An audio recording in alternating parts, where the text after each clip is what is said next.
a vlastně budu testovat barvu, chuť, vůni a pak to celý vypiju, ale to už mimo záběr. Jablečný? Máme stejný. Já jsem to kupoval, protože on mi hlídal klopka, nikdo nečortne. Já jsem tam musel celý běhat, bolí mě nohy a ještě jsem se vysekal v tom Albertě. Dneska jsem si koupil nějaký nový Crazy Wolf citrusový a mám tu speciální Big Shot Gold.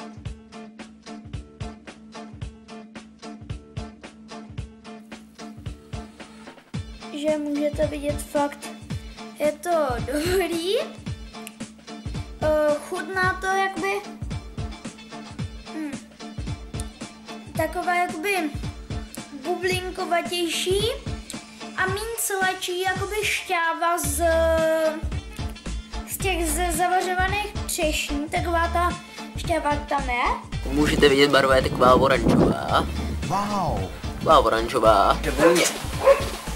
To voní takovým prostě nějaký tropický ovoce.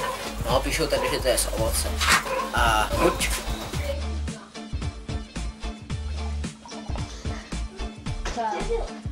Je to dobrý a zdravý, ne? No, ty vole. Takže, bejt vám asi nekupuju nějaký ty Crazy Wolf a takový ty sr a čokolády. Jestli jsou levný, to je pravda, ale stojí za hrozně. Prostě... A je to málo, ty. Prostě sračka. To je, takhle to vezmu. Ale chutká na hovno, a to ani nemůžu skoro být. A jaký tam jsou vitamíny? Hovno plný. A hodně po jablku.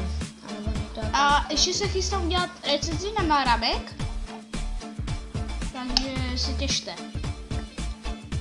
A zkusíme tady toto. To zkusím. Musím si... Jo, mám to. Sundal jsem to dokonce lehce. Takhle jsem to sundal. Jak to lehký, to je nějak rozbitý.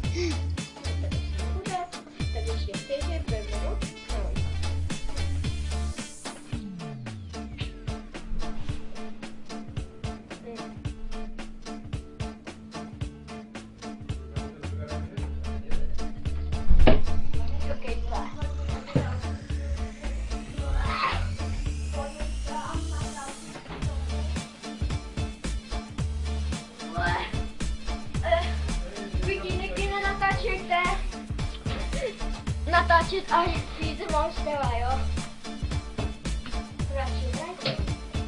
Radši a pít monstera, jo? Radši jo, protože já se jako chci opít.